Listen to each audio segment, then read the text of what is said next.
Halo, selamat malam teman-teman tanpa nama. Apa kabarnya teman-teman hari ini? Aku berdoa kalian selalu dalam keadaan yang sehat, semangat. Sehatnya nggak cuma secara fisik, tapi juga secara mental. Oke, teman-teman, hari ini seperti biasa kita akan melakukan psikoedukasi buat teman-teman tentang info, ilmu, atau keterampilan yang menarik buat teman-teman semua.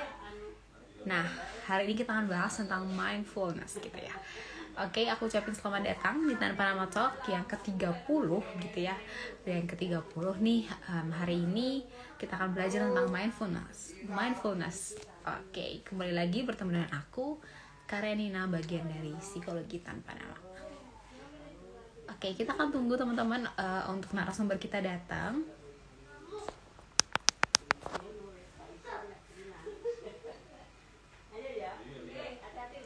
Nah, ini dia ada Kak Fatia.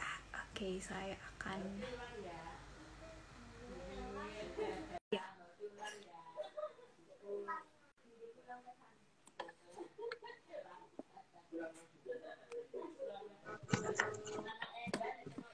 Halo, assalamualaikum Kak Fatia.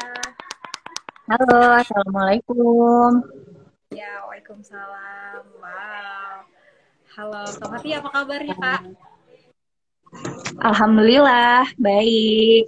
Mudah-mudahan teman-teman juga pada baik ya. Amin, amin. Oke, wow. Oke, teman-teman, aku akan perkenalkan narasumber kita hari ini ya. Beliau adalah Kak Fatia Rizky MS. Psikolog, beliau adalah psikolog klinis, founder dari Heva Consulting, gitu ya Kak? Iya, kurang Baik, lebihnya begitu. baik, kurang lebihnya begitu. Mungkin kalau kita mau tahu lebih dalam, kita bisa nih denger-denger cerita atau pemaparan dari Kak Fatia. Mungkin nanti Kak Fatia juga mau ceritain tentang dirinya, boleh banget nih Kak. Cerita dari sebenarnya kan kegiatan sehari-hari sekarang seperti teman-teman biasa ya. Apa namanya? Kalau dari kegiatan Heva sendiri itu kita lagi sering ngadain workshop online untuk mungkin sama seperti psikologi tanpa nama ya. Kita sama-sama untuk apa ya, untuk aware terhadap kesehatan mental masyarakat gitu. Oke, oke. Berarti lebih banyak ke online atau offline itu Kak? Untuk saat ini sih masih lebih banyak online karena kan ya kondisi pandemi kayak gini ya. Jadi ya kita mengurangi mobilitas gitu. Baik. Kalau untuk konseling Kak, Kakak juga masih melayani atau bagaimana sistemnya?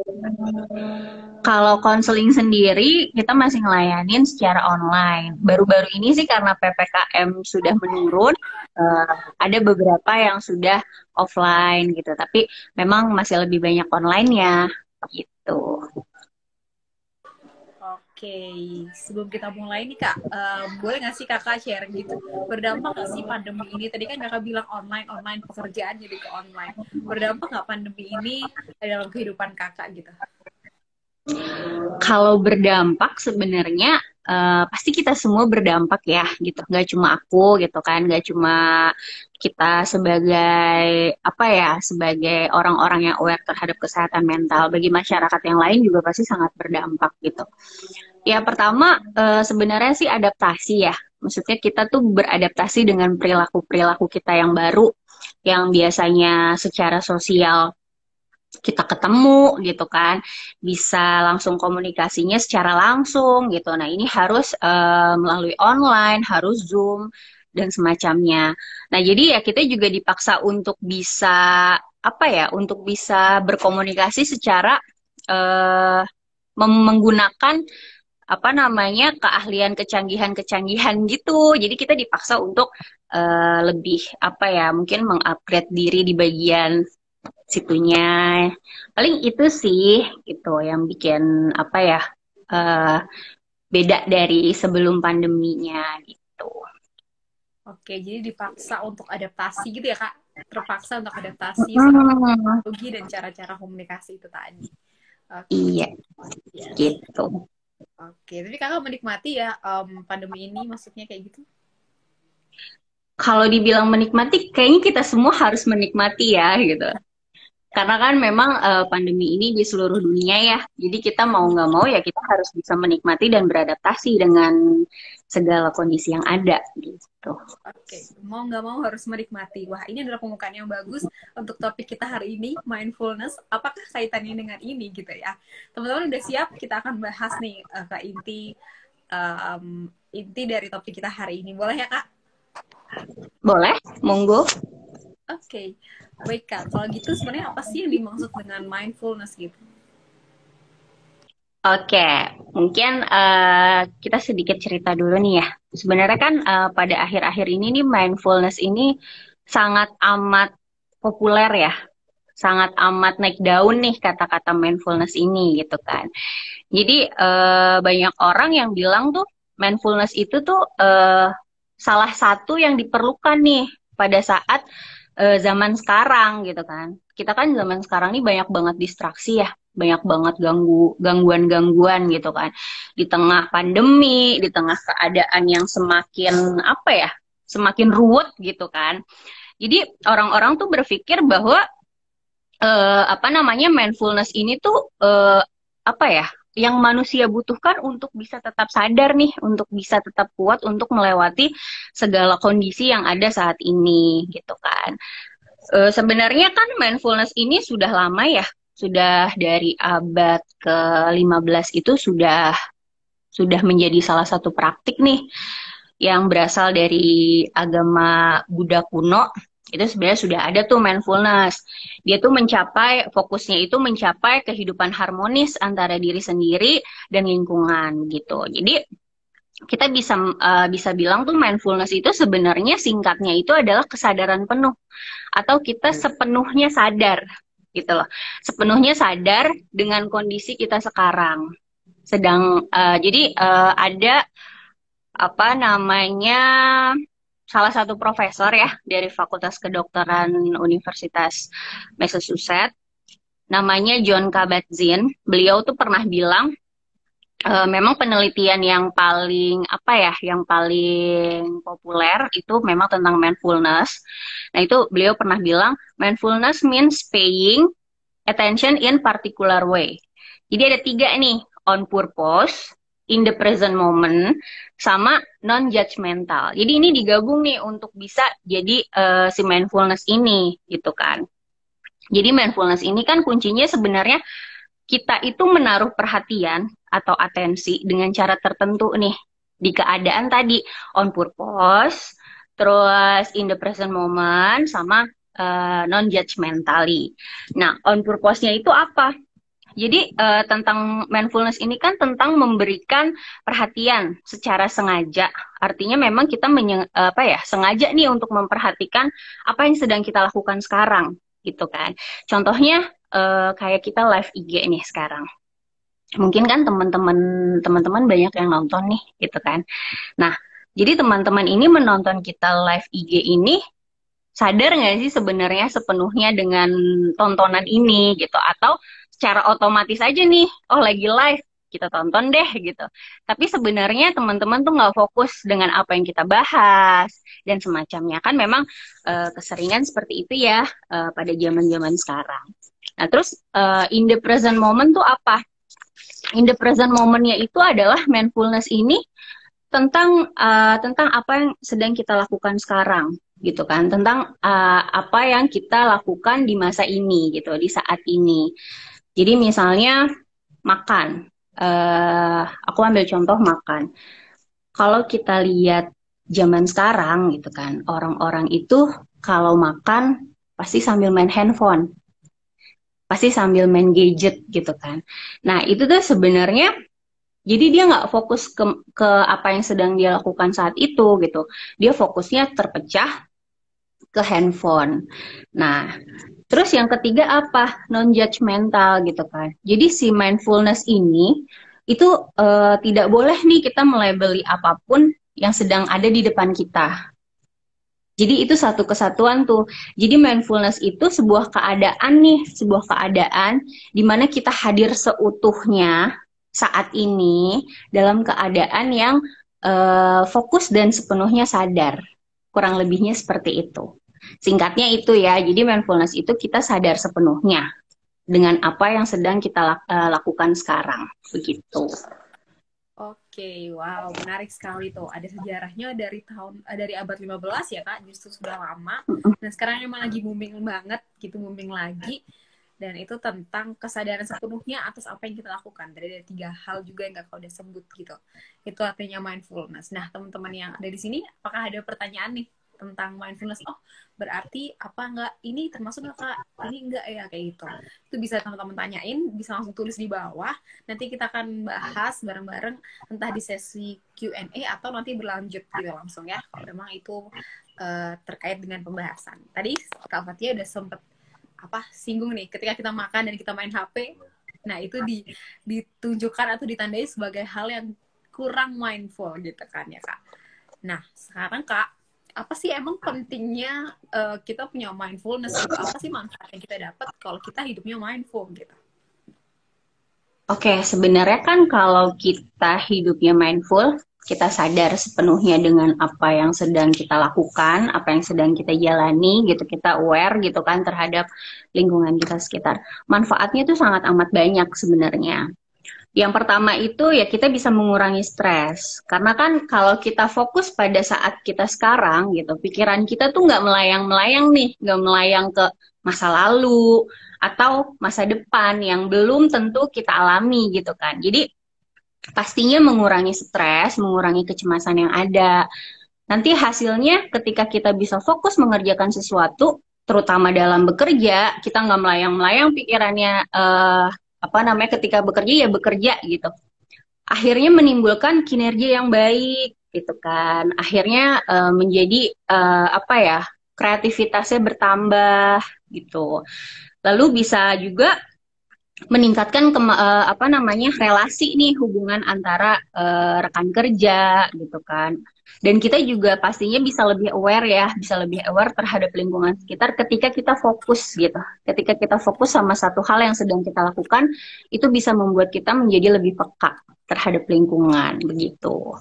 Wow, oke. Banyak tuh teman-teman yang pertama tadi jadi kurang stresnya tuh nggak sebanyak itu gitu ya. Less stress, habis Iya. itu lebih produktif ya karena lebih fokus dan lebih aware sama lingkungan. Ya intinya hidup kita kan jadi lebih efektif gitu nggak sih Kak?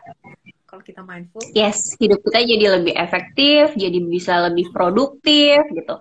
Tapi perlu digarisbawahi ya bahwa si mindfulness ini bukan menghilangkan stres ya, tapi hanya Iya. mengurangi tingkat gitu, tingkat stres. Oke. Ya bisa mengurangi, bisa mencegah untuk lebih buruk gitu ya Kak ya. Iya. Oke, gitu ya teman-teman. Boleh nih kalau ada pertanyaan. Nah Kak, sekarang pertanyaannya adalah apakah mindful ini berkaitan dengan kepribadian gitu kan? Ada orang yang kayak ya tentu aja lu extrovert makanya lu lebih mindful atau misalnya introvert ya biasanya atau apapun itu yang berkaitan dengan mindfulness atau ada faktor lain sih sebenarnya dari mindfulness ini Kak? Sebenarnya kalau misalnya dibilang berkaitan dengan kepribadian tertentu gitu ya, sebenarnya sih nggak juga ya.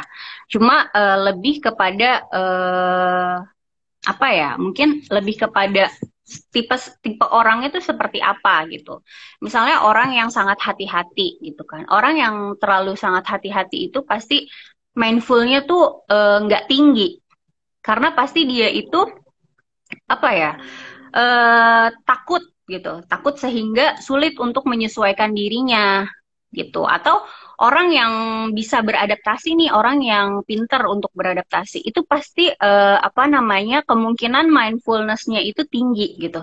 Karena dia itu gampang untuk beradaptasi dengan segala keadaan. Otomatis kan orang yang pandai beradaptasi ini ketika dia harus fokus di kerjaan, dia beradaptasi. Oke, fokus di kerjaan.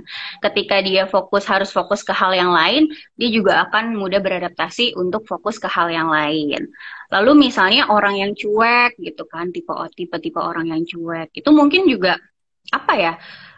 Dia mindfulnya juga susah tuh biasanya karena kan lebih tidak peduli ya, maksudnya tingkat kepeduliannya itu tidak tinggi gitu. Jadi mindfulnya mungkin tidak tinggi juga. Paling gitu sih. kurang lebihnya. Jadi kalau untuk berkaitan dengan tipe kepribadian, suatu tipe kepribadian kayaknya enggak juga gitu, tergantung tergantung apa ya, tergantung individunya aja sih gitu. Oke, intinya ada beberapa trait yang mungkin akan sejalan gitu ya Kak ya. Mungkin akan Mm-mm. mempengaruhi gitu berbanding lurus, tetapi tetap akan banyak faktor-faktor lain ya Kak ya yang bisa menentukan mindful tidaknya seseorang. Iya, kurang lebihnya begitu.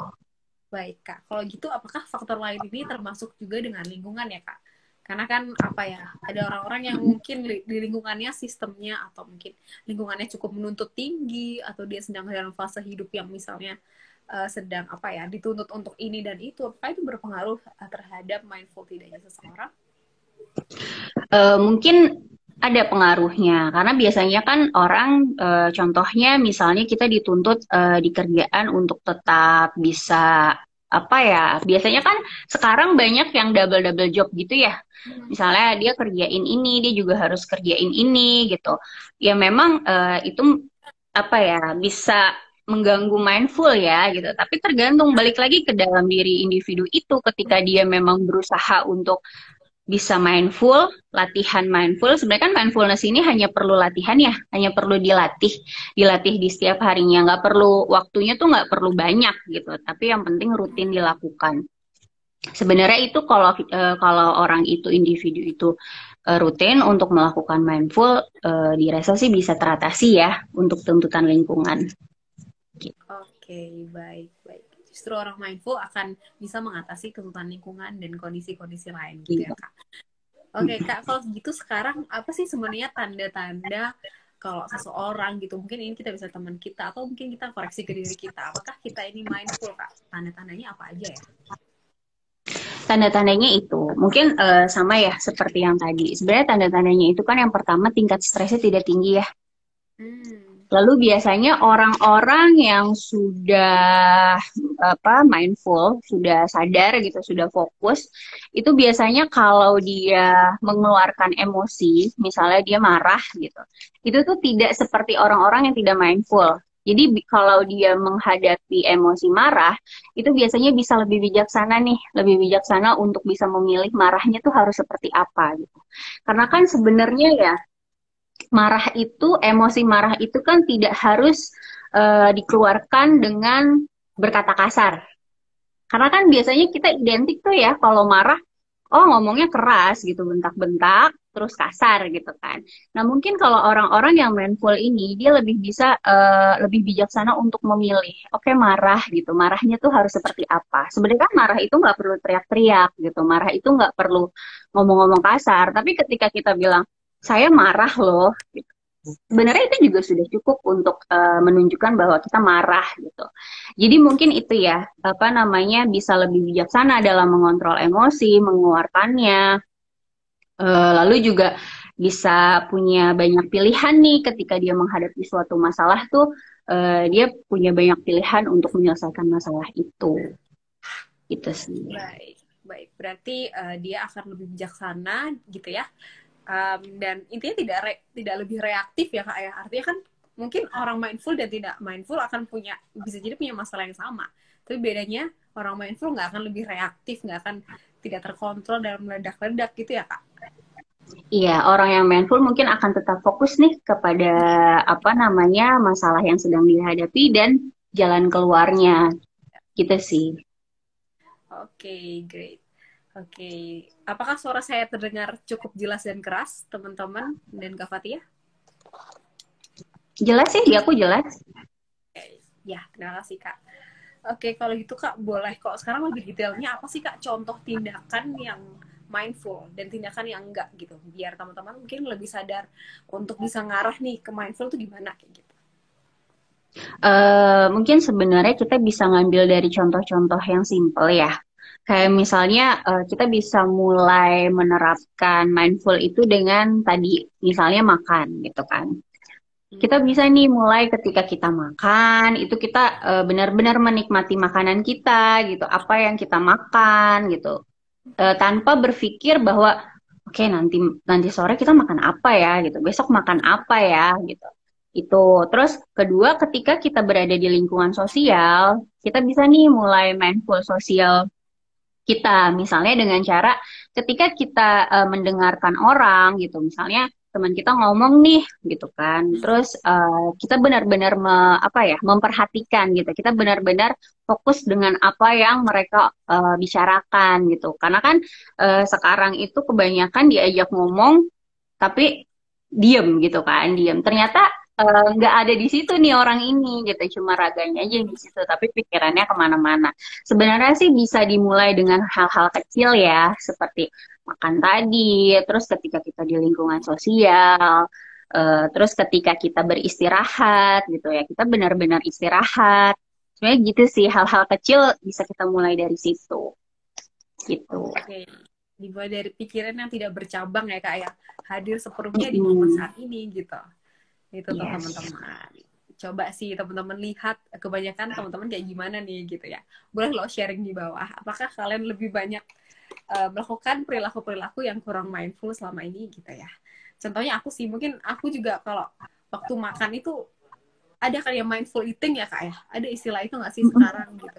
Jadi bener Ada. makan yang dinikmatin, katanya itu selain bikin bikin badan lebih bagus, maksudnya apa ya? Kesehatan itu juga mungkin lebih bagus untuk orang-orang diet juga biasa dipakai kayak gitu-gitu nggak sih kak? Iya, karena kan biasanya kalau mindful eating itu kalau kita benar-benar seksama ya dengan apa yang ada di depan kita nih, makanan kita gitu.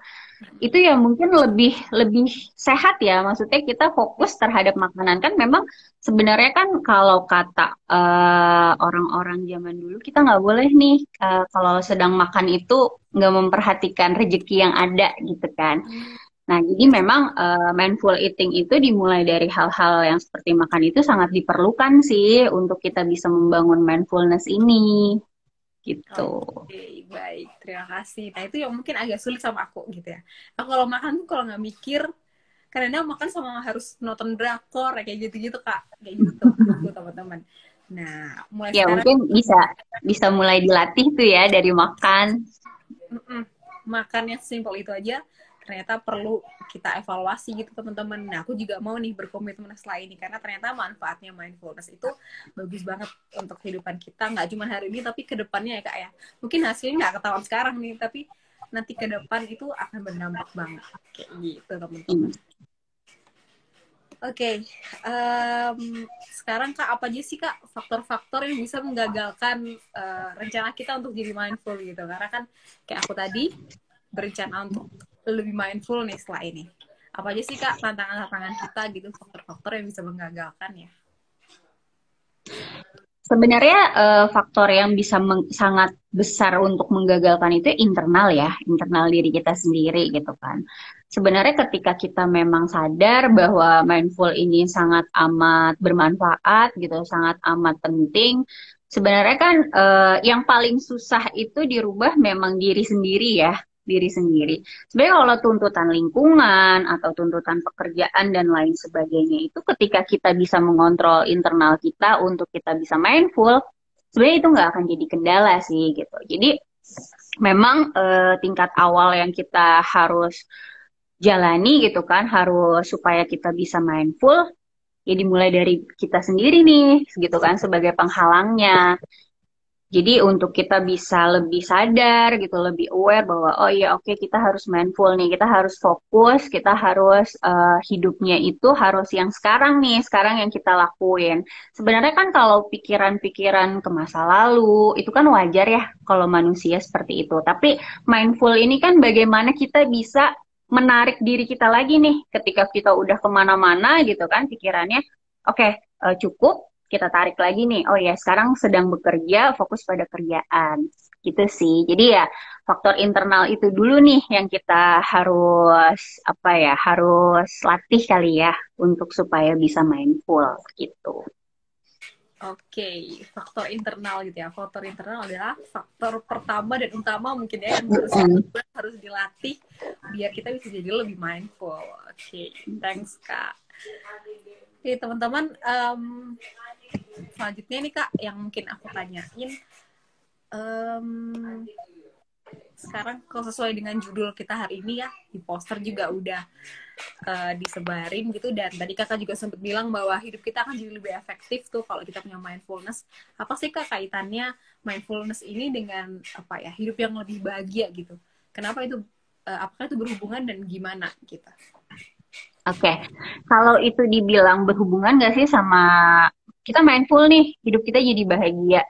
Sebenarnya sih sudah banyak ya ada penelitian yang bilang bahwa memang ketika kita mindfulness ini tingkat kebahagiaan hidup kita tuh meningkat gitu. Karena mindfulness ini kan berasal dari pikiran ya. Jadi kalau kita tidak fokus, kita terus berpikir atau memikirkan hal-hal yang sudah lewat atau mencemaskan hal-hal yang belum kejadian gitu. Itu kan otomatis pikiran kita tuh tidak sehat, otomatis juga tidak akan bahagia gitu kan. Pastinya kan diselimuti rasa takut, cemas, khawatir, dan semacamnya gitu. Jadi memang mindfulness ini ketika kita berhasil gitu, berhasil untuk menerapkan mindful, itu tidak hanya manfaat-manfaat yang tadi sudah disebutkan nih, tapi tingkat kebahagiaan hidup kita juga pastinya meningkat juga begitu. Jadi memang ada hubungannya dan itu memang sudah banyak penelitian yang bilang bahwa mindfulness ini mempengaruhi kebahagiaan hidup kita gitu.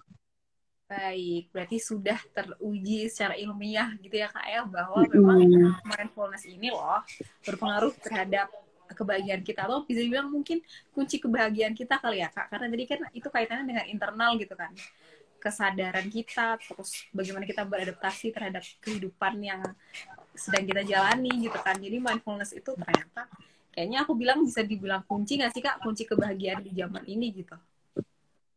Mungkin kalau satu-satunya kunci enggak ya gitu, tapi berpengaruh juga, sangat berpengaruh besar nih mindfulness ini untuk tingkat kebahagiaan gitu.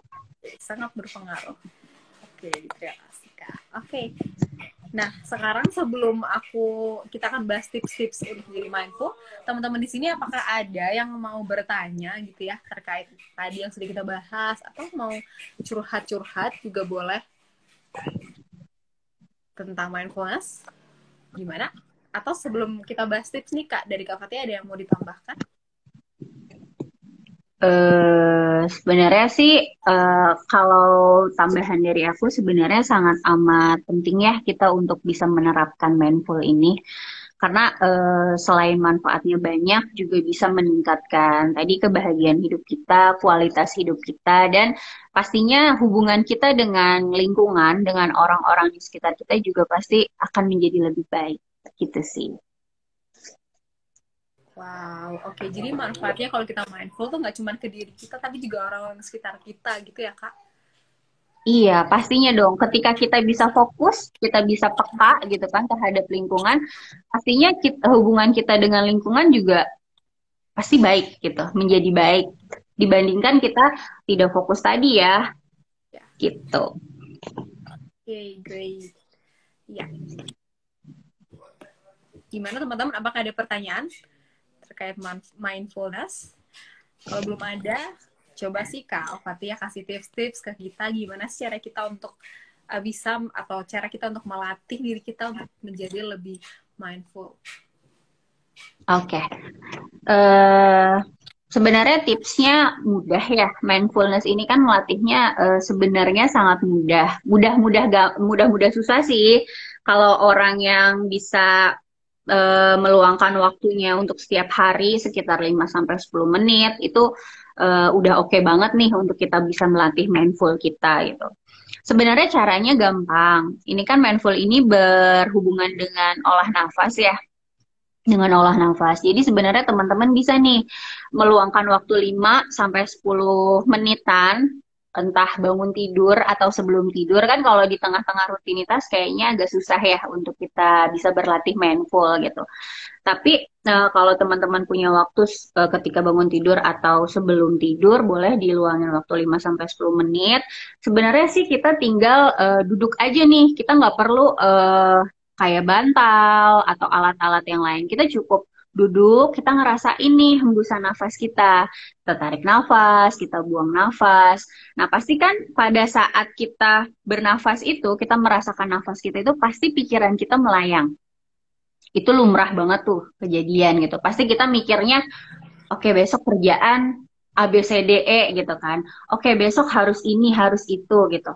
Nah, tapi nggak apa-apa, itu teman-teman tuh bisa bisa ngerasain pikiran-pikiran itu, tapi gimana caranya teman-teman tuh bisa bisa tarik lagi tuh pikiran itu untuk bisa fokus ngerasain nafas yang teman-teman rasain gitu. Jadi teman-teman narik nafas, buang nafas gitu. Itu benar-benar teman-teman ngerasain. Ketika pikiran itu datang nggak apa-apa, tapi coba lagi untuk fokus bahwa sekarang itu yang dilakuin tuh lagi bernafas gitu. Ya kan itu simple ya. Kita tuh nggak pernah merasakan kita tuh bernafas gitu kan. Jadi melatih mindful itu sebenarnya dengan cara itu. Dengan cara meluangkan waktu atau dengan kegiatan sehari-hari ya seperti tadi, misalnya mindful eating dengan lingkungan sosial dan semacamnya. Gitu sih. Mungkin teman-teman bisa kita sama-sama belajar untuk bisa mindful dengan meluangkan waktu itu gitu. Wow, berarti lebih ke teknik pernafasan itu ya Kak ya? Teknik Mm-mm. pernafasan, terus habis itu mungkin kalau ada yang lebih dalam, mungkin sampai meditasi yang kayak gitu-gitu nggak sih Kak? Ada orang yang mungkin sampai butuh kayak gitu, meditasi yang cukup lama, kalau misalnya untuk orang tertentu juga bisa ya Kak? Sebenarnya sih kalau mindful itu nggak perlu lama ya. Apa kalau meditasi mungkin kan memerlukan waktu yang cukup lama gitu. Mindful itu sebenarnya tidak perlu dalam sekali latihan itu tidak perlu terlalu lama. Yang penting rutin dilakukan gitu. Jadi melatih kita untuk bisa tetap fokus dengan apa yang sedang kita rasakan saat itu gitu. Oh, oke. Jadi untuk fokus artinya kita juga tidak apa ya, menepi dari keseharian kan ya Kak. Jadi tetap melakukan keseharian Mm-mm. itu. Makanya tadi waktunya cuma 5 menit aja cukup gitu ya Kak ya, untuk bisa tetap fokus ke keseharian kita. Oke, oke. Iya. Atau ya itu dengan cara-cara ketika kita makan, ketika kita ngobrol dengan lingkungan gitu, itu kan juga bisa berlatih mindful. Jadi lebih sadar. Oke, oke. Terima kasih Kak. Teman-teman gimana? Apakah ada pertanyaan? Ada yang kurang jelas dari kita bahas hari ini atau emang udah jelas banget? Dari aku pribadi emang udah jelas banget sih poin-poinnya, terus apa yang harus kita lakukan setelah ini gitu. Jadi mungkin teman-teman apakah berpemikiran yang sama gitu dengan aku? Ada Kak Revi, ada Kak Niko, ada Kak Diva juga. Boleh mungkin speak up atau kalau ada pertanyaan boleh banget. Mungkin aku kepikiran satu pertanyaan Kak. Mulai usia berapa sih kita harus mindful gitu loh? Jadi kan jangan-jangan ini misalnya kita ngelihat adik kita masih kecil atau anak kita mungkin yang punya anak, apakah mereka juga perlu diajarkan untuk menjadi seperti ini gitu loh? Padahal kan mungkin di usia-usia tertentu belum tentu nih dia bisa ngerti konsep-konsep seperti ini gitu. Gimana Kak? Oke, sebenarnya kan kalau misalnya anak-anak kecil, adik-adik kita atau anak-anak kita gitu ya, kalau dia diajarkan untuk mindful tuh apa sih? Kayaknya enggak ya. Maksudnya enggak mereka tuh enggak sampai ke situ. Tapi bisa dilatih dengan hal-hal kecil. Misalnya anak-anak zaman sekarang itu kan kalau dia makan itu biasanya kan susah ya. Maksudnya mereka tuh nggak fokus dengan makanan mereka. Kebanyakan juga mereka itu akhirnya dikasih gadget untuk oke nih nonton aja deh supaya diem di tempat makannya mau gitu kan. Nah mungkin kan di situ sebenarnya kita mulai dari situ kita bisa melatih anak-anak kita untuk mindful ya. Jadi ketika makan, oke kita makan nih. Jadi perhatikanlah makanannya gitu. Fokuslah pada kegiatan itu gitu. Jangan dikasih dengan hal-hal yang lain gitu. Jadi ya itu sih sebenarnya ditanamin dari kecil itu dilatih untuk bisa fokus sama apa yang sedang dia kerjain gitu sih. Wow, oke, oke. Jadi melatih untuk anak-anak lebih fokus, artinya lebih ke menghindari apa ya, menghindari melakukan pola asuh yang membawa tidak mindful ya Kak ya. Tadi kan kayak makan dikasih Iya. gadget segala kayak gitu-gitu, itu yang harus dihindari. Mm-mm. Oke, Iya oke. gitu. Baik, ini ada pertanyaan Kak dari Kak Revi Roshida. Jadi kalau Hmm. misal pikiran kita pada saat mencoba mindful itu masih melayang-layang atau memikirkan berbagai hal, berarti belum mindful ya Kak? Gimana itu Kak? Oke, Mbak Revi, sebenarnya kan kalau misalnya kita berlatih untuk mindful, terus pikiran kita mikirnya yang lain gitu. Jadi apa namanya? Sebenarnya kan itu lumrah ya terjadi. Namanya manusia kan pasti ada aja tuh yang dipikirin gitu kan. Gak mungkin bisa langsung fokus. Tapi mindful ini tuh gimana caranya kita untuk bisa tarik lagi nih pikiran kita gitu. Jadi ketika kita mikir oke kerjaan besok ini semenit 2 menit itu kita langsung oke fokus lagi nih sekarang lagi ngerjain apa. Nah mindful itu Mbak Revi. Jadi mindful itu adalah ketika kita bisa menarik pikiran kita yang udah kemana-mana nih, udah kemana-mana pikirannya kita bisa narik nih. Oke fokus sama sekarang. Nah itu yang dimaksudkan dengan mindful gitu. Jadi kalau pikiran yang masih melayang-melayang itu wajar. Mhm. Semuanya pasti begitu. Mhm. Tuh, tapi gimana caranya kita bisa langsung fokus lagi setelah 1 menit, 2 menit gitu. Nggak usah lama-lama gitu loh. Melayang-melayangnya tuh nggak usah lama-lama gitu. Itu yang dimaksud mindfulness gitu. Baik, justru proses menariknya itu ya kayak menarik ke kesadaran sekarang dan Iya, fokus sekarang itulah yang disebut mindful karena nggak mungkin juga kita nggak kepikiran masa lalu atau masa depan kita kayak gitu atau terkait yes hal. gitu. Oke, gitu gimana Kak Revi? Apakah sudah menjawab? Boleh share. Tulis di bawah. Oke, Kak, paham. Makasih. Oke, baik. Terima Terima kasih. kasih. Gimana kalau teman-teman yang lain? Apakah ada pertanyaan? Silahkan, teman-teman.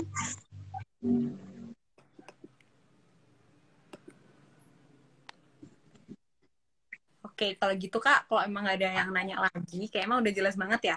Karena hal-hal yang harus kita lakukan juga hal-hal yang sebenarnya cukup teknis dan ya meskipun agak berat ya, karena tadi kalau bilang ngerubah internal kita atau kuncinya dalam diri kita sendiri nih untuk bisa mindful. Kayak gitu, jadi berat-berat gampang gitu ya, berat-berat simple tapi cukup berat lah gitu, nggak bisa disepelein. Kayak gitu dari aku. Kalau gitu mungkin bisa nih kita tutup mindfulness kita hari ini, mindfulness kita, live kita hari ini. Bagi teman-teman kalau ada pertanyaan lebih lanjut ya terkait ini mindfulness atau apapun itu, teman-teman boleh hubungi Kak Fatia, boleh Kak ya? Hubungi Kak Fatia Boleh, langsung. boleh banget. Boleh banget kita sharing-sharing boleh banget. Yes, gitu. Atau teman-teman juga bisa hubungi psikologi tanpa nama untuk nanya yang lebih lanjut nanti, kayak gitu. Nah, mungkin untuk menutup live kita hari ini, silakan untuk Kak Fatia nyampein closing statement. Oh, ada yang mau nanya, Kak? Ya, silakan, Kak. Sawahan, silakan, Kak.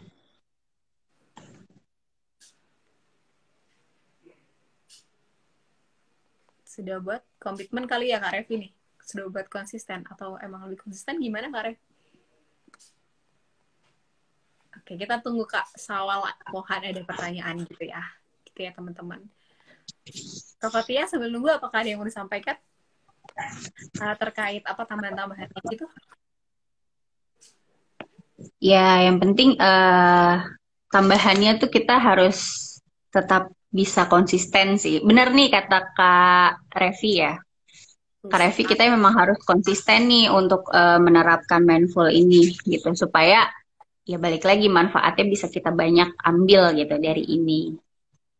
Yes, manfaatnya banyak, nggak cuma untuk kita gitu, kayak untuk kita manfaatnya bisa ke kebahagiaan, less stress, kayak gitu-gitu ya Kak ya. Terus bahkan nggak cuma buat kita, tapi buat orang-orang terdampak di sekitar kita. Iya. Oke, Kak Sawal nulis apa nih? Panjang nih kayaknya nih.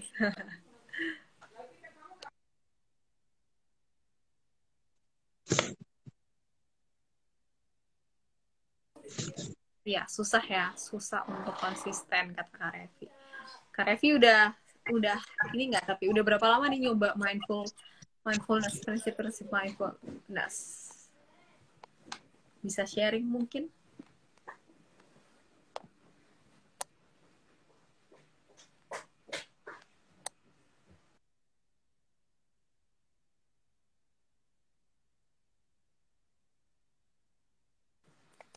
Kak, ada diem ya.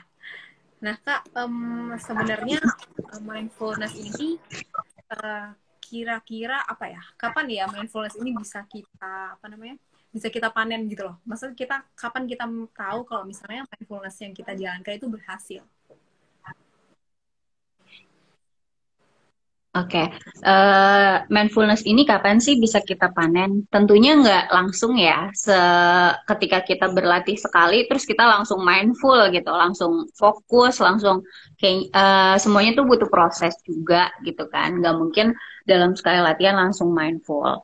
Nah, tapi ketika kita rutin untuk melakukan ini, rutin untuk menerapkan mindful, berlatih, mungkin dalam jangka waktu yang sebentar itu bisa mendapatkan fokus gitu, bisa mendapatkan kesadaran sepenuhnya dengan apa yang sedang kita lakukan.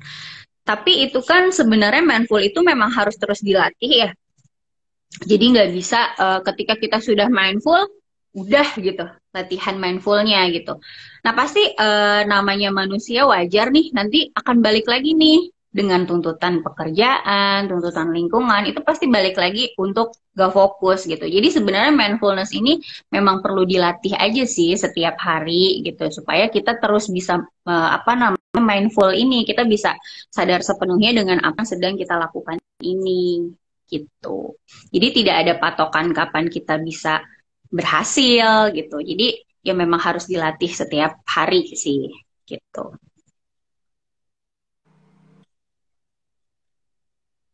Oke, baik. Tadi apa namanya? Hmm, dalam jangka pendek kita bisa memanen fokus itu ya Kak ya. Kita bisa lebih fokus di apa yang kita kerjakan. Mungkin produktif dan lain